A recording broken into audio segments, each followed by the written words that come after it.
Start करते हैं आज की क्लास। और आज हमारा टॉपिक है इंट्रोडक्शन टू सी प्रोग्रामिंग। ठीक है, जहाँ पे हम लोग देखेंगे कि सी लैंग्वेज क्या होता है। ठीक है, तो यहाँ पे बोला गया है सी एक general purpose procedural programming language है जिसे 1972 में डेनिस रिचर्ड ने बेल लैबोरेटरीज में विकसित किया था। इसे अक्सर मदर ऑफ प्रोग्रामिंग लैंग्वेज कहा जाता है क्योंकि कई आधुनिक भाषाएं जैसे कि सी प्लस प्लस, जावा, सी शार्प, पाइथन आदि का आधार सी है।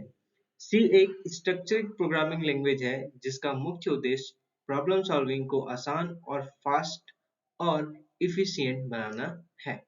ये सभी बोला गया है। फिर आता है फीचर्स ऑफ सी प्रोग्रामिंग या सी लैंग्वेज।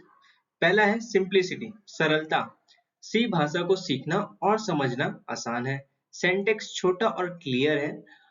और प्रोग्रामेबिलिटी में बोला गया है सी में लिखा गया प्रोग्राम अलग अलग कंप्यूटर और ऑपरेटिंग सिस्टम पर रन किया जा सकता है, बस थोड़ा सा मॉडिफिकेशन करना पड़ता है। इफिशियंसी, प्रभावशीलता। सी में लिखे गए प्रोग्राम बहुत ही फास्ट और मेमोरी इफिशिएंट होते हैं क्योंकि यह लो लेवल असेंबली में काफी करीब होते हैं। असेंबली भी एक लैंग्वेज है जिसको हम असेंबली लैंग्वेज भी कहते हैं।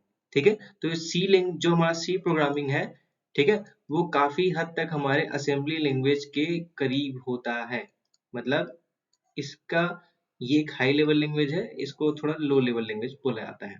ठीक है, फिर ये क्या बोलते हैं सी का प्रोग्राम यहाँ पे कंपाइल होगा, फिर इसका प्रोग्राम कहाँ पे कंपाइल होगा, कंपाइल होने के बाद असेंबली, असेंबली के बाद जाएगा वो मशीन लैंग्वेज में। ठीक है, हमारे 0 और 1 के हिसाब से। सर जहाँ पे पहला स्ट्रक्चर्ड लैंग्वेज, प्रोग्रामिंग को छोटे छोटे मॉड्यूल में फंक्शन में बांटा जा सकता है जिससे डीबगिंग और टेस्टिंग आसान हो जाती है। देखो जब हम सी का प्रोग्राम बनाते हैं, पूरा प्रोग्राम जब लिखते हैं तो इतना बड़ा प्रोग्राम हो जाता है कई बार कि हम अगर कोई इशू आता है, कोई समस्या आती है तो कहाँ पे वो समस्या वो हमको पता नहीं चलता। तो हम क्या करते हैं उसको छोटे छोटे फंक्शंस में डिवाइड कर देते हैं। अगर किसी फंक्शन में कोई एरर आता है तो वहाँ पे फंक्शन का नाम आ जाएगा जिससे कि हम उसी फंक्शन को जाकर चेक कर लेंगे जिसमें एरर आ रहा है, उसको वापस से हम दोबारा टेस्टिंग कर सकते हैं। ठीक है, फिर आता है रिच लाइब्रेरी। रिच लाइब्रेरी देखो एक होता है हमारा स्कूल कॉलेज में लाइब्रेरी होती है जहाँ पे हमारा सब्जेक्ट वाइज सभी बुक्स और अलग अलग सब्जेक्ट के अलग अलग बुक्स स्टोर होते हैं, वैसे सी में भी एक लाइब्रेरी होती है। उस लाइब्रेरी में क्या होगा, उस लाइब्रेरी में बिल्ट इन फंक्शंस होते हैं। इसमें बिल्ट इन फंक्शन मतलब फंक्शंस का पहले से बना बुनाया समूह या फिर पुस्तक ही समझ लो। ऑपरेटर्स की एक बड़ी कलेक्शन है जो प्रोग्रामिंग को आसान बना देती है। ठीक है, एक्सटेंसिबिलिटी, विस्तार योग्य। सी में नए कोड ऐड करके प्रोग्राम को आसानी से एक्सपेंड किया जा सकता है। अगर पहले से कोई प्रोग्राम बना हुआ है तो उसमें और हम ऐड करके प्रोग्राम को और बड़ा कर सकते हैं। Why C is important, C language जो है हमारे लिए इम्पोर्टेंट क्यों है, जो सी है सिस्टम प्रोग्रामिंग के लिए यूज किया जाता है जैसे कि ऑपरेटिंग सिस्टम, कंपाइलर, इंटरप्रेटर और डेटाबेस आदि बनाने में हम किसका यूज करते हैं, सी प्रोग्रामिंग का यूज करते हैं। हार्डवेयर को कंट्रोल करने और लो लेवल प्रोग्रामिंग करने की क्षमता देता है। ठीक है, ये सबसे इंपॉर्टेंट होता है। हमारा मेन कंप्यूटर जो ऑपरेटिंग सिस्टम करता है क्या है, हार्डवेयर को कंट्रोल करता है, हार्डवेयर और सॉफ्टवेयर को कंट्रोल करता है, तभी तो हमारा पूरा सिस्टम जो है कंप्यूटर से चलता है। वाई सी इज इम्पोर्टेंट एक और यहाँ पे दिया गया है, सी सीखने से लॉजिक बिल्डिंग और प्रॉब्लम सॉल्विंग स्किल मजबूत होती है। कई मॉडर्न प्रोग्रामिंग लैंग्वेज जैसे कि जावा, पाइथन, सी प्लस प्लस को समझने के लिए सी का ज्ञान होना जरूरी है। एप्लीकेशन ऑफ सी लैंग्वेज, तो क्या क्या एप्लीकेशन बन सकते हैं, यहाँ पे क्या क्या चीजें हैं। तो पहला ऑपरेटिंग सिस्टम, हम सी लैंग्वेज का यूज करके ऑपरेटिंग सिस्टम बना सकते हैं जैसे कि यूनिक्स और विंडो के कई हिस्से सी में लिखे गए हैं।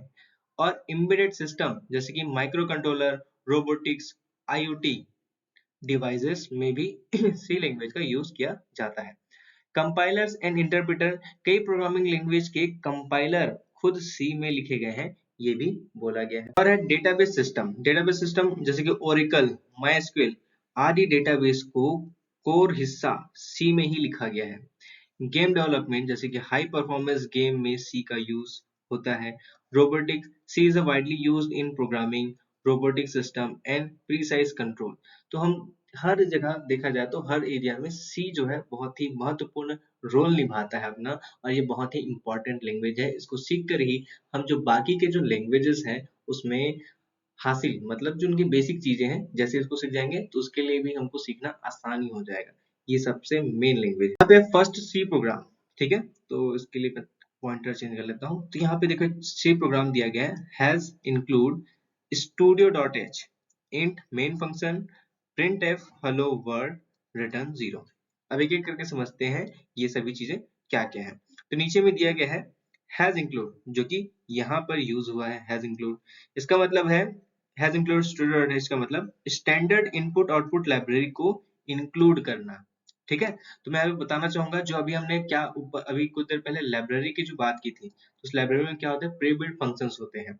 तो उसको हम उस फंक्शन को अपने क्या करते हैं, प्रोग्रामिंग में इंक्लूड करते हैं। इंक्लूड करने के लिए हम हैज का यूज करते हैं, ठीक है। हैज इंक्लूड, फिर जो एंगल ब्रैकेट है उनका यूज करके studio.h, h हमारा फाइल का नाम है, ठीक है, जिसको हम हेडर फाइल बोलते हैं, ठीक है। हेडर फाइल होता है हमारा .h, एक्सटेंशंस है हमारे .h। तो स्टूडियो स्टैंडर्ड, एसटीडी का मतलब है standard input output header file, ठीक है, को हम इंक्लूड करते हैं अपने किसमें, प्रोग्राम में। फिर int main function, main function ये वाला लाइन, ठीक है, प्रोग्राम एग्जीक्यूशन की स्टार्टिंग पॉइंट होता है, ठीक है। हमारा जो प्रोग्राम है वो एग्जीक्यूट कहाँ से स्टार्ट होगा, जब भी हम कोई प्रोग्राम एग्जीक्यूट कराएंगे, रन करेंगे, तो यहाँ से मतलब हमारे मेन फंक्शन से ही हमारा प्रोग्राम एग्जीक्यूट होना स्टार्ट होगा। फिर इसके बाद का स्टेटमेंट 1 स्टेटमेंट 2 लाइन भर से वो एग्जीक्यूट किया जाएगा। Print F function output screen पर मैसेज प्रिंट करता है। ये जो प्रिंट एफ हमने यूज किया है ये फंक्शन है, फंक्शन के अंदर हमने लिखा है हेलो और वर्ड। तो ये जो भी हम फंक्शन के अंदर, प्रिंट एफ फंक्शन के अंदर जो भी लिखेंगे, जब प्रोग्राम एग्जीक्यूट होगा तो वह वर्ड, ये जो हेलो वर्ड लिखा हुआ है, ये हमको हमारे जो आउटपुट स्क्रीन है वहां पर लिखा हुआ मिलेगा।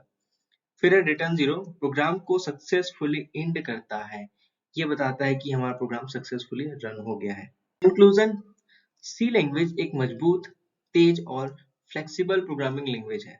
यह बिगिनर्स के लिए प्रोग्रामिंग सीखने की सबसे अच्छी और शुरुआत है, और प्रोफेशनल के लिए कॉम्प्लेक्स सिस्टम सॉफ्टवेयर बनाना एक पावरफुल टूल है हमारा सी लैंग्वेज, ठीक है। इसी के साथ आज का हमारा वीडियो कंप्लीट होता है।